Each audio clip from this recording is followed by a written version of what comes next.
Hello, welcome to Roopa's kitchen. എല്ലാവർക്കും സുഖമാണെന്ന് വിശ്വസിക്കുന്നു. അപ്പം ഞാനിവിടെ നല്ലൊരു റെസിപ്പി ആയിട്ടാണ് വന്നിട്ടുള്ളത്. അതെന്തെന്ന് വെച്ചാൽ പപ്പായ കൊണ്ട് ഒരു കറിയാണ്. അപ്പോൾ പപ്പായ കൊണ്ട് പരിപ്പ് കൂടെ ചേർത്തിട്ട് ഒരു കറിയാണ് ഉണ്ടാക്കാൻ പോകുന്നത്. നല്ല ടേസ്റ്റ് ആയിരിക്കും. ആ ഒരു കറി മാത്രം മതി നമുക്ക് ചോറ് കഴിക്കാനായിട്ട്. പിന്നെ ഒരു ടൊമാറ്റോ വേണം. ഇത്രയേ ഉള്ളൂ. ഒരു കൂടുതൽ സാധനങ്ങളൊന്നും അതിന് ആവശ്യമില്ല.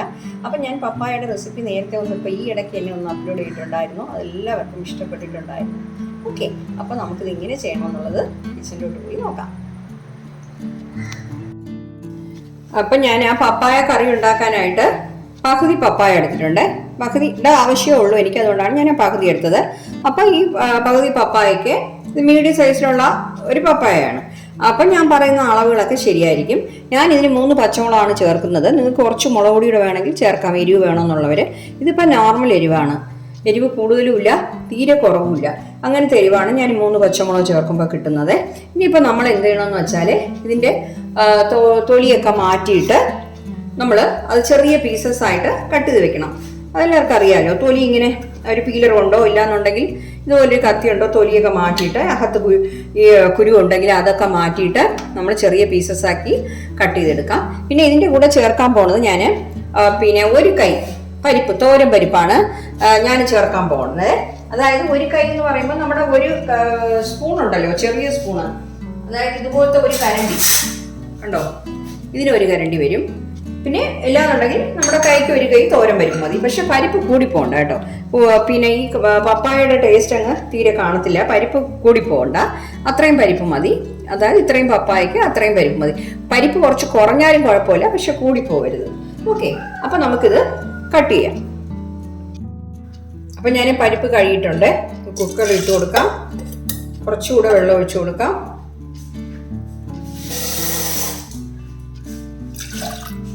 ഓക്കെ, ഇനിയിപ്പോൾ നമുക്കിത് മൂടി വെച്ചിട്ട് 2 വിസിൽ വരെ പിന്നെ വച്ചിരിക്കാം. ഇപ്പം ഇല്ലാന്നുണ്ടെങ്കിൽ നമുക്ക് എന്ത് ചെയ്യണം അറിയാമോ, ഈ പപ്പായയും കട്ട് ചെയ്തിട്ട് ഈ പരിപ്പും കൂടെ ഒന്നിച്ചിട്ട് വെക്കുന്നവരുണ്ട്. പക്ഷെ അത് പരിപ്പ് തീരെ വേകാത്ത പോലെ എനിക്ക് തോന്നുന്നു.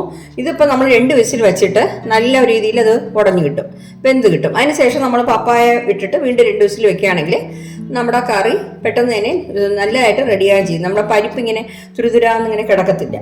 ഓക്കെ, അപ്പോൾ ഇതാണ് നല്ലതായിട്ട്, എനിക്ക് ഇങ്ങനെ ചെയ്യുന്നതാണ് നല്ലതായിട്ട് തോന്നിയത്. അപ്പോൾ നമ്മൾ പരിപ്പ് വെച്ച് ആ വിസിൽ വരുന്ന സമയം കൊണ്ട് തന്നെ പപ്പായ കട്ട് ചെയ്യാം. ഓക്കെ, അപ്പം ഞാനിത് ഗ്യാസ് ഓൺ ചെയ്ത് വെച്ച് കൊടുക്കാം.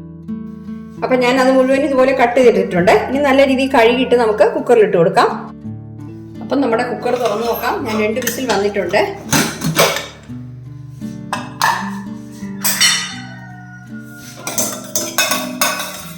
കണ്ടോ, ഇതിപ്പോൾ പകുതി കൂടുതൽ തന്നെ വെന്തിട്ടുണ്ട്. ഇനിയിപ്പോൾ ഇതിൻ്റെ കൂടെ നമുക്ക് ഈ പപ്പായ ഇട്ട് കൊടുക്കാം.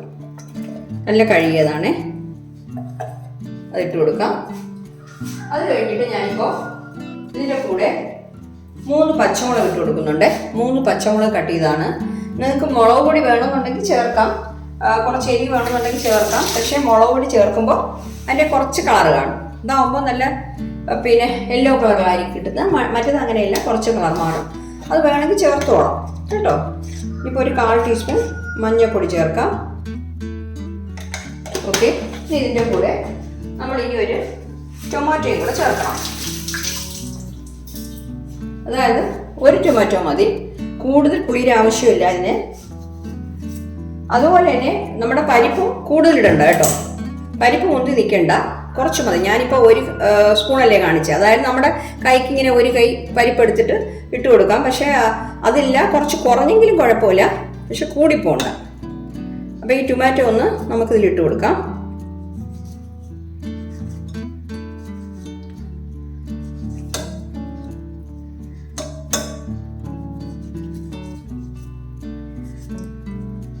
ഓക്കെ, ഇത് ഇട്ടിട്ടുണ്ട്. ഈ ശകലം ഉപ്പിട്ട് കൊടുക്കാം. ഇപ്പോൾ വേണമെങ്കിൽ പിന്നെ നോക്കിയിട്ട് ഇടണം കേട്ടോ. ഇപ്പോൾ കുറച്ച് ഇടുന്നു, അത്രയേ ഉള്ളൂ. ഇനി കുറച്ച് വെള്ളം കൂടെ ചേർത്തിട്ട് ഇളക്കി കൊടുക്കാം.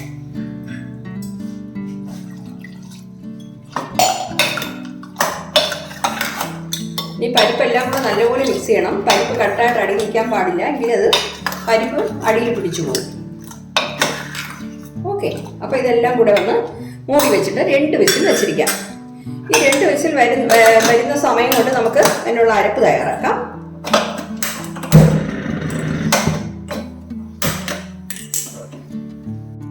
അപ്പം അതിനുള്ള അരപ്പ് തയ്യാറാക്കാനായിട്ട് ഞാനൊരു 1/2 കപ്പ് തേങ്ങ ചിരകിയതിൽ ഇട്ടിട്ടുണ്ട്. ഇനിയിപ്പോൾ 4 ചെറിയ ഉള്ളി ഇട്ട് കൊടുക്കുന്നു.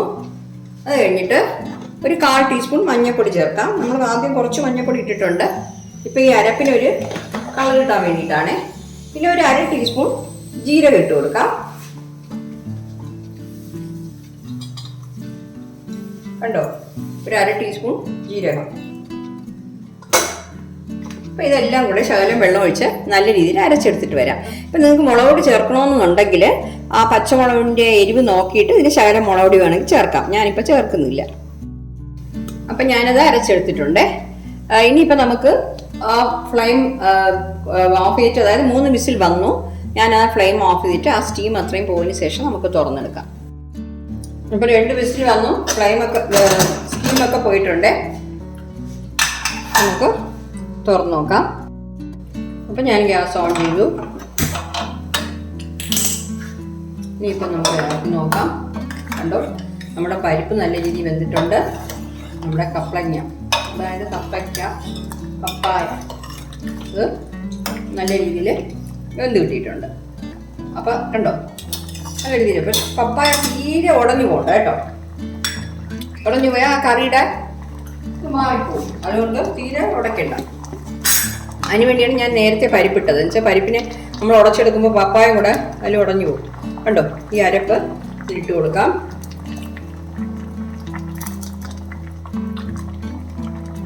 ഈ കറി തീരെ വെള്ളം പോലെ ആവണ്ട, തീരെ കട്ടിയായിട്ടും ആവണ്ട. ഒരു മീഡിയം സൈസിലുള്ള ഗ്രേവി ആയിട്ട് ഇരുന്നാണ് നമുക്ക് നല്ലത് ചോറിലൊഴിച്ച് കഴിക്കാൻ. ഇനിയിപ്പോൾ ഇത് മിക്സ് ചെയ്തിട്ട് നമുക്ക് ഉപ്പ് കറക്റ്റ് ആണോ നോക്കണം.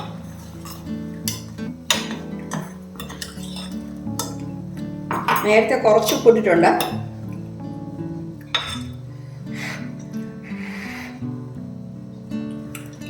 അല്ല, കുറച്ചുകൂടി ഉപ്പിടണം.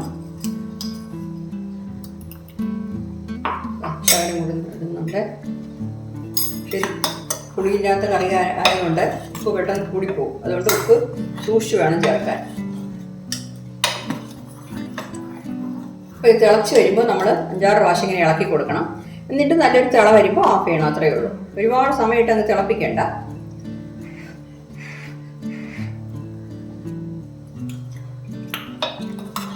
ഉപ്പ് കറക്റ്റായി. അതുകൊണ്ട് ഞാൻ പറഞ്ഞ പോലെ പരിപ്പ് കൂടുതലിടുകയും വേണ്ട കേട്ടോ.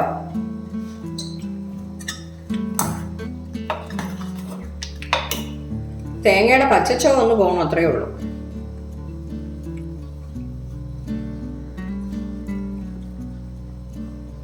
അപ്പോൾ 5-6 പ്രാവശ്യം നമുക്ക് ഇങ്ങനെ തിള വന്നോടനെ ഇളക്കി കൊടുത്തിട്ട് നല്ല ഒരു തിള വരുമ്പോൾ നമുക്ക് ഓഫ് ചെയ്യണം.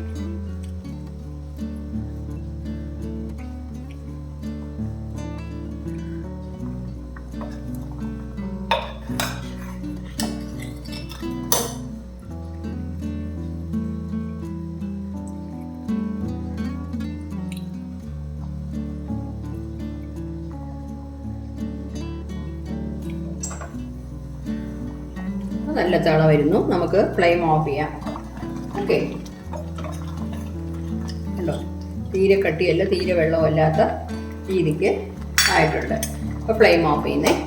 ഇനിയിപ്പോൾ ഇതിൽ നമ്മൾ കടുവറുത്തത് ചേർത്ത് കൊടുക്കാം. അതായത് മുളക്, കടുക്, കറിവേപ്പില, വെളിച്ചെണ്ണയിൽ കടുവറുത്തതാണേ, അതും കൂടെ ചേർത്ത് കൊടുക്കുന്നു. അപ്പോൾ നമ്മുടെ കറി റെഡി ആയിട്ടുണ്ട്. ഓക്കെ, അപ്പോൾ കണ്ടോ, നമ്മുടെ കപ്പങ്ങ കറി സൂപ്പറായിട്ട് കിട്ടിയിട്ടുണ്ട്. അപ്പം നല്ല ടേസ്റ്റാണ്, ചോറിൻ്റെ കൂടെ കഴിക്കാനൊക്കെ നല്ലൊരു കോമ്പിനേഷനാണ്. കണ്ടോ, അപ്പം എല്ലാവരും ട്രൈ ചെയ്ത് നോക്കണേ. നോക്കിയിട്ട് നിങ്ങളുടെ ഫീഡ്ബാക്ക് ഒന്ന് അറിയിക്കണം. Okay, thank you.